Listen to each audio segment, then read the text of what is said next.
So for ಅಂತ 240 ನಿಂತಿದ್ದು ನೋಡಿದ್ವಿ. ಅದು ಒಂದು ವೇಳೆ ಸಪೋಸ್ ಇವತ್ತೇನಾದರೂ ಚಾರ್ಲ್ಸ್ ಫಾರ್ ಹಾಗೆ ಹೋಗಿದ್ದರು ಬಿ ಜೆ ಪಿಯವ್ರದ್ದು, ಇವತ್ತು ನಮ್ಮ ಮೋದಿ ಅವರಾಗಿರ್ಬೋದು, ಶಾರ್ ಅವರಾಗಿರ್ಬೋದು, RSS ಮುಂದೆ ಮಂಡೆ ಇರ್ತಿರಲಿಲ್ಲ ಅನ್ನೋದು ಶತಸಿದ್ಧ. ಯಾಕಪ್ಪ ಅಂತಂದ್ರೆ ಅವ್ರು ನಿಶ್ಚಿತವಾಗಿಯೂ ಸಂವಿಧಾನವನ್ನು ತಿದ್ದುವಂಥ ಪ್ರಯತ್ನವನ್ನು ಮಾಡ್ತಿದ್ರು ಅನ್ನೋದ್ರಲ್ಲಿ ಎರಡು ಮಾತನೇ ಇಲ್ಲ. ಅದು ತಪ್ಪಿದ ಕಾರಣ ಯಾರಪ್ಪ ಅಂದ್ರೆ ರಾಹುಲ್ ಗಾಂಧಿ ಅವರು.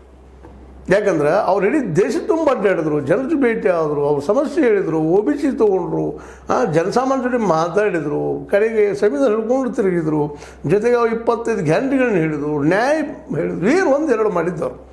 ಅವರ ತೀವ್ರತರವಾದ ಹೋರಾಟದಿಂದಾಗೆ ಕಾಂಗ್ರೆಸ್ 99 ಸೀಟಿನ ಗೆದ್ದದಿಲ್ಲ ಅಂತಲ್ಲ, ಆದರೆ 240 ಮಂದಿ ನಿಂತಿದ್ದು ರಾಹುಲ್ ಗಾಂಧಿಯವರ ಪ್ರಭಾವದಿಂದ. ಉಳಿದವರಲ್ಲಿ ಬೆನ್ನು ಹತ್ತಿದ್ರು ಇಲ್ಲ ಅಂತಲ್ಲ, ಆದರೆ ಅವರವ್ರ ಏರಿಯಾದಷ್ಟು ಎಷ್ಟು ಬೇಕೋ ಅಷ್ಟು.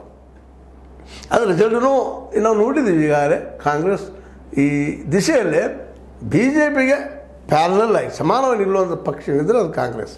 ರಾಷ್ಟ್ರ ಮಟ್ಟದಲ್ಲಿ ಎಲ್ಲ ಕಡೆ ಗೊತ್ತದು.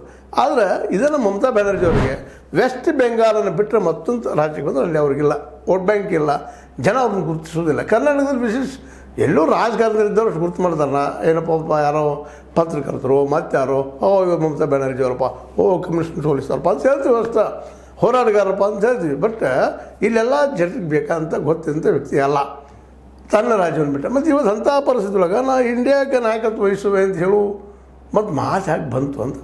ಇಂಡಿಯಾದಲ್ಲಿ ಗುರುತಿಸ್ಕೊಂಡು ಸಹ ಹಿಂದೆ ಮಾಡಿದವರು ಇವರು ಸರಿಯಾಗಿ ಗುರುತು ಮಾಡಿಲ್ಲ. ಮತ್ತು ರಾಷ್ಟ್ರಪತಿ ಆಡಳಿತ ರಾಷ್ಟ್ರಪತಿ ಆಯ್ಕೆ ಮಾಡೋ ಮುಂದೆ ಏನು ಮಾಡಿದ್ರು ಇವರು?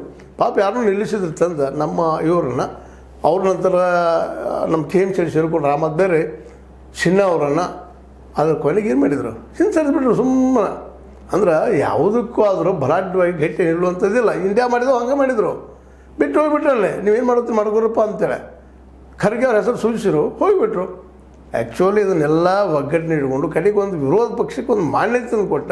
ಇವತ್ತು ವಿರೋಧ ಇದೀವಪ್ಪ ನಾವು, ಸಂವಿಧಾನದ ಅದ ಅಂತೇಳಿ ತೋರಿಸ್ಕೊಟ್ಟವರು ರಾಹುಲ್ ಗಾಂಧಿಯವರ ಸಾಧನೆ ಸಣ್ಣದಲ್ಲ. ಯಾಕಪ್ಪ ಅಂತಂದ್ರೆ ಏನೂ ಇಲ್ಲದಾಗ ಯಾಕೆ 50-30 ಬಂದು ನಿಂತಿತ್ತವು. ಒಂದೇ ರಾಹುಲ್ ಗಾಂಧಿಯವರು ಪಾದಯಾತ್ರೆ ಮತ್ತು ಬಸ್ ಯಾತ್ರೆ ಮಾಡೋದು ಹೋಗಿದ್ರೆ ಇನ್ನೂ ಕೆಳಗೆ ಹೋಗ್ತಿತ್ತು ಕಾಂಗ್ರೆಸ್. ಆದರೆ ಏನಾದರೂ ಇವತ್ತು ಕಾಂಗ್ರೆಸ್ನ ಎತ್ತಿದ್ರೆ ಮತ್ತು ಈ ದೇಶದಲ್ಲಿ ವಿರೋಧ ಪಕ್ಷ ಸ್ಟ್ಯಾಂಡ್ ನಿಂತಿದ್ರೆ ಅದಕ್ಕೆ ರಾಹುಲ್ ಗಾಂಧಿಯವ್ರ ಕಾರಣ. ಇವತ್ತು ನಾವು ಅನ್ಬೋದು ಗೆಲ್ಲಕ್ಕಾಗಲಿಲ್ಲ ಮಹಾರಾಷ್ಟ್ರ ಮತ್ತು ಇದು ಏನೋ ಹರಿಯಾಣ ಅಂತೇಳಿ. ಹೌದು, ಸೋಲುಗಳಿರ್ಬೋದು, ತಪ್ಪಿರ್ಬೋದು, ಜನ ನಮಗಿಂತ ದೂರ ಸರಿದಿರ್ಬೋದು. ಅವರು ಕಟ್ಟಂಗೆ ಬಟ್ಟಂಗೆ ಹೋಯ್ದೋ ಏನೇನೋ ಸ್ಲೋಗನ್ ಮಾಡಿ ಜನರಲ್ಲೇ ಇವ್ರ ಬಗ್ಗೆ ಅಪಲಂಬಿಕೆ ಹುಟ್ಟಿಸಿದ್ರು. ಅವರು ಹುಟ್ಟಿಸೋದಷ್ಟಲ್ಲ, ಇವ್ರ ಬರೀ ನೋಡಪ್ಪ ಜಗಳ ಹಚ್ತಾರೆ ಅನ್ನುವಂಥ ಮಾತು ಮಾಡಿದರು. ಹಿಂದೂಗಳು ಒಳಗೆ ತರ್ತಾ ಇದ್ದಾರೆ ಅಂತ ಹೇಳಿದರು. ಏನು ಪ್ರಚಾರ ಮಾಡಬೇಕಾಯ್ತು ಎಲ್ಲ ಪ್ರಚಾರನೂ ಮಾಡಿದರು. ಜೊತೆಗೆ ನಾವು ಗ್ಯಾರಂಟಿ ಕೊಡ್ತೀವಿ ಅಂತ ಹೇಳಿದರು. ಮಹಾರಾಷ್ಟ್ರದ ಗ್ಯಾರಂಟಿ ಕೊಡುವಂಥ ಮಾತಾಡಿದರು. ಶಿಂದೆ ಅವ್ರ ಮೂಲಕ ಏನಪ್ಪ ಅಂತಂದ್ರೆ ನಾವು ಹೆಣ್ಮಕ್ಳಿಗೆ 1500 ಏನೋ ಕೊಡ್ತೀವಿ ಅಂತ ಅದನ್ನು ಘೋಷಣೆ ಮಾಡಿದ್ರು. ಕೊಡಿಸಿದ್ರು ಸಾಯ್ತು.